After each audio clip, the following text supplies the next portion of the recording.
Welcome to the Ashleie Elaine podcast, where soul meets strategy, spirit meets systems, and healing becomes your legacy. This is a space for visionaries, healers, builders, my cycle breakers, and leaders who know they're here to create more than just ideas. They're here to build something that will last. We talk about all things from spirituality to healing, public health to birthing your soul purpose. So, whether you're birthing a program, intervention, a business, reimagining your current work, or reclaiming your whole life's rhythm, you are in the right place. Let's begin.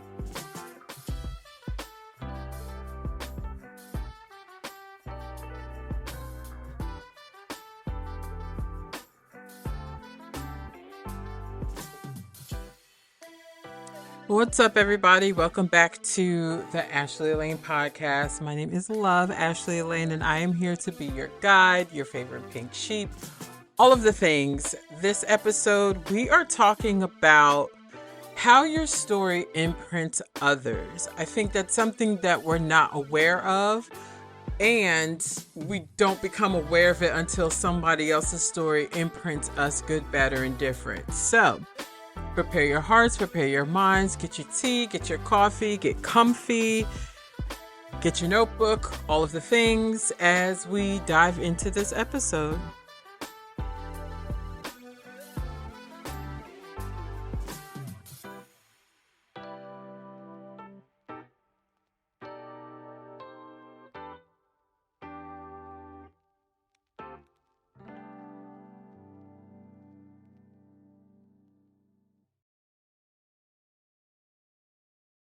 As I'm like sitting here, about to hit record, and I'm thinking about stories and imprints and all of those things. Weirdly enough, what keeps coming to mind is every time there's like a mass murder or like I'm thinking back to like Columbine, right?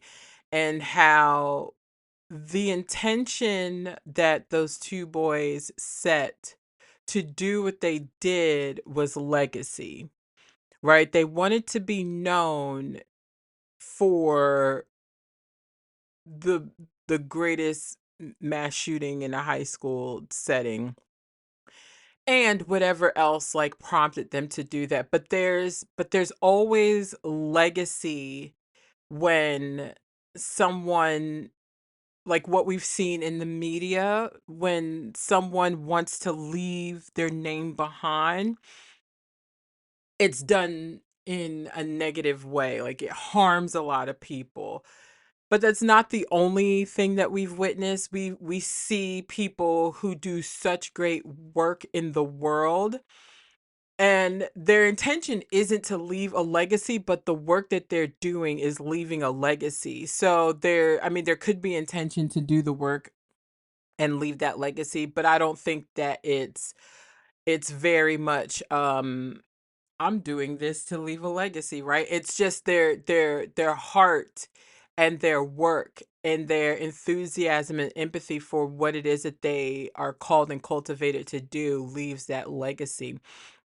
Then there's the intention of leaving legacy for your children, right? It's like I'm doing this because I want to create a different world for my kids and their kids and their kids, um and opportunity, all of that. Your story doesn't stay just with you. It doesn't just reside within you. It leaves such an imprint and a mark on the people you know and don't know. We're going to talk about three different things when it comes to your imprint, right? As we see also with this current administration, the imprints that have been left are trying to be destroyed. The stories that have been left behind are trying to be destroyed, and a new imprint is trying to be marked. It's not going to work, and we are looking at a new story trying to be written while another one is trying to be destroyed, while also this administration is going to leave a mark on all of us, whether we want it to or not. Like this time period that we're in, God, geez, we still have another, hopefully we don't have another 2 years with this guy, but like whether or not this will be in history books, this will be a point of reference in research that is going to be done in how future policies and procedures are created, in how interventions are going to be formed, how um people are gonna remember this this day and age, right? The falling of what we've always known, and the people who rose up and stood for justice, stood for change, stood for protecting the narratives of cities, of what has been working in our constitution, in our policies, while also being a pillar to change and reconstruct what needed to fall, if that makes sense. So we're going to talk about one, becoming conscious of the imprint that you leave, because I think that's very important, even though if you're unconscious about the imprint that you're leaving, you're also still leaving one. Hand is itching. Two, how unhealed stories leak into relationships, leadership, and work. And then three, the difference between sharing from your wound versus sharing from wisdom.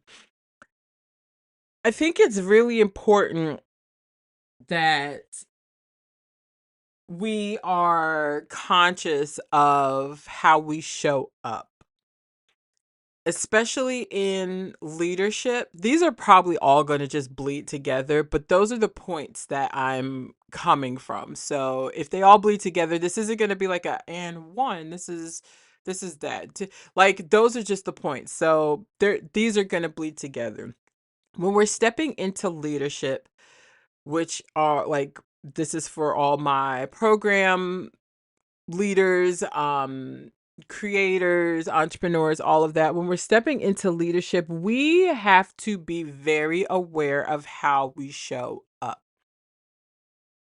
We're not here to soothe other people. We're here to be so authentic and rich in our being, in our creation, that what we put out into the world is going to change so many lives.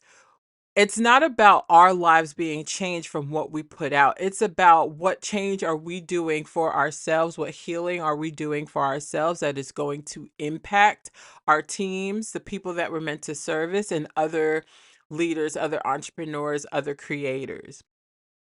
So when we're not conscious of how we show up, right? And I think in the last episode I talked about being aware of that day to day, like our like being so deeply present to the day to day that you can see that you've tricked your brain into something different, and now like your reality is completely not, like completely different. It's not what it was, but because you tricked your brain into being present in just like a split second and decided to do something completely different, and just like one little step in a different direction can change everything. You just need to make sure it's a step in the right direction. That is where awareness meets consciousness, and as a leader we are able to make better decisions in how we create programs, interventions, the research, evidence-based things that are going to leave an imprint. The most aware leaders that I know have the greatest impact. And it's not because they're nice, it's not because they create these amazing things, it's because they've done the work on themselves, and it shows through how they interact with other people. They're truthful, they're honest, they're not going to feed you garbage. They're not living from scarcity. They're trusting. They're living, they're being so deeply present into the now. They don't rush, they don't hurry, they don't they're very strict and strategic with their time, because if you've been here for a minute, like my biggest thing is time is the greatest commodity, right? I was just having a conversation with somebody where I'm just like, bro, I rather steward my time in a way to where if I have to get up early, well, I do. I get up early and get stuff done because I want the rest of the day to be able to chill, to be able to watch what I want, to be able to hang out with my son if he wants to hang out with me. Um to just be able to live and enjoy life, right? It's like the most aware leaders that I know are so deeply present in everything that they do, which means they are going to put out quality work. They are going to put out quality programs. They are going to listen with a heightened awareness of knowing what it is that they are looking for to be able to solve the problem. If you are not conscious and present in your day to day, how are you going to solve the problem that you have been called to solve? This also trickles into like when you're not aware, when you're not healed, or you're operating from wounded places, it trickles into how you treat your team, how you do your work, and how you lead. So many times I've been under the leadership of unhealthy leaders, and that was one of the things that made me like not want to go back into the workforce, because I didn't like being in the helping field and being under leadership that was not helpful. Right? There was such a weird, unbalanced dynamic of what leadership looked like in this field, to the point where it's just like how is this healthy? How are we in a helping field and the leadership is not helpful? It's not healthy. How are we in a healing field and the leadership is not healed? Right? Like I can rattle off examples, not even going to, but it's like there's such a counter transference that happens. A healthy leader is not going to do that shit. A healthy leader is going to know what is theirs and not allow it to trickle into their work. But they're going to have the base of their character be so rich that certain things about them doesn't change because of their human, because of their being. My goal once I start building a team for AEI has always been um like leadership retreats, because I want my team to know that we are wellness first. We are always going to be wellness first. If you're not taking care of yourself, I don't want you to do any work. Right? This has always been my dream for my dream team, like my soul team. Two, letting them know that I care as a leader about their health and their wellness. Because again, if you are not well, you cannot work. You cannot work. This is me 3 mental health leaves out, right? It's like if you are not well, you cannot work. I was thinking about this earlier, the way I'm like reconstructing my business and really putting these pillars and structures in place. It's a lot of what we do is, and I'm using like maternal and child health, like the lens of that framework, taking care of mom so mom can take care of baby. Right? So we take care of leaders so that leaders can take care of what they need to do. That is the soul tribe. We want our leaders to be well out into this in this world so that what it is that they are called and cultivated, crafted, and created to do does not sink along with other resources. So, what is the imprint that you want to leave on others on this earth, in this world? And have you adopted that imprint for yourself? Are you living in that imprint? Are you being that imprint? If you're not being that imprint, you're not going to leave it on other people. And it takes a lot of self awareness to be able to know the truth about yourself and walk in that. Right? We're not looking for perfection. There is no perfect leader. There is no perfect person. There are no perfect situations. I mean, there is and there isn't, right? There's the duality and the balance of the joys and the sorrows, the good and the bad, the things that mold us. Everything molds us. If you cannot look at you as a person and be honest about your faults and your flaws, but also like hype yourself up about the things that you love about yourself, have an imprint on yourself first and then pay attention to the imprint that you're having on yourself. Trump literally thinks that he's doing good work, and he's got a gang of people praising him and telling him that he is. Meanwhile, all of America is on fire. Which set of people are giving him the honest feedback? His ratings have dropped. The people that have voted for him are now like, ooh, shit, I think we made the wrong decision. Which set of people are giving him the feedback that he needs to say, you are doing a shitty job as a leader? Now translate that into yourself.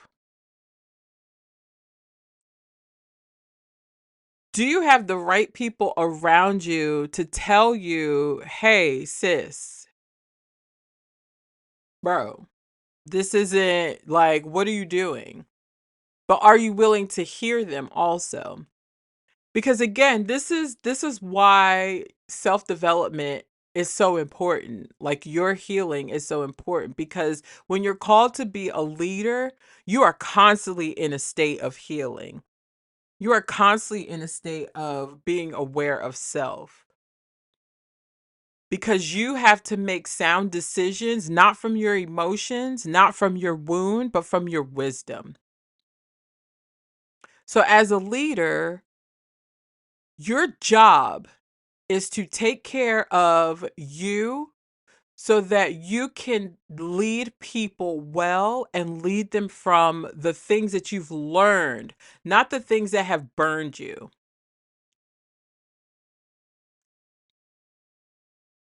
What is the wisdom that you've gained from your experiences that you can lead with? Because that's going to be the impact that you make. Right. My pastor is always reminding us that life happens through people. He doesn't say it in those words, but I'm paraphrasing. Life happens through people. All of our joys come through relationships with people. All of our pain comes through relationships with people. We can't get rid of people. That's what we need to these are the meat suits that we were created to be in to disperse the energy and the work and the things that need to be done into this in this world and learn the lessons and do the work, right? But it's the experiences that we have with people that leave the imprint. What is the imprint that you want to have in the world?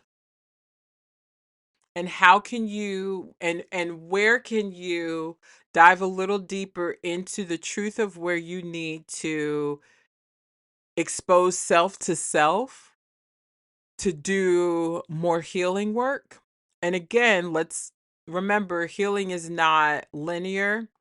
We're always healing. If you're still breathing, you're there's still opportunity for you to do healing work. The healing journey becomes an awareness journey at some point. So where do you need to become more aware, right? I like to change healing to awareness. Where do you need to become more aware? Be so aware of your own story that at some point, when you get to this finite place, you're able to say, well, damn, whose life was that? Like you can step outside of yourself to look at yourself. I keep having that experience where like I'll start like looking, like thinking back to something, and I'm just like, ew, like what the heck? Whose life was this? Whose life was that?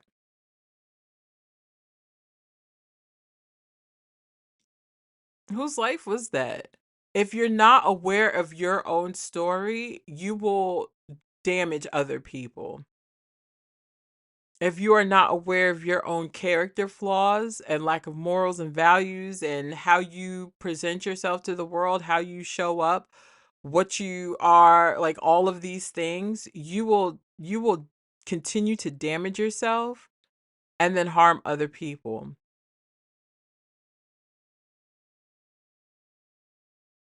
Become the most conscious and self-aware leader because that's what we need. That's what this new earth is asking for. That's what this new earth is requiring. The healers are up next.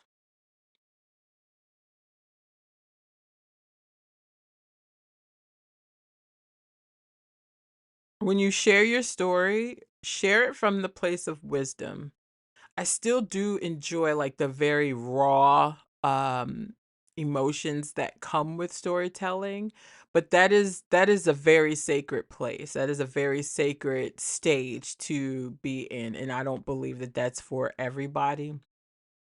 And some people are called to share that rawness through a greater platform because God makes examples of people, right? He uses the testimony of people to heal other people. And sometimes the testimony is the witnessing of the unfolding of the healing, the go through, the coming out onto the other side. So there are some people whose leadership is being witnessed in real time and being their healing being witnessed in real time and transforming in real time in front of a world stage to be shown that this is possible, this is doable, this is real. This is real. Yeah. That's all I got. I don't like to talk much these days. I do, but it's like time, right? Time is a commodity. I'm learning though. As a leader, I'm learning what needs to be cut down, chopped down, all of the things. Think about your imprint and think about your healing because they're not separate from one another. What is the imprint that you want to leave on the world? What is the legacy that you want to be remembered for? Hmm. Yeah. I love you all for free. Until next time.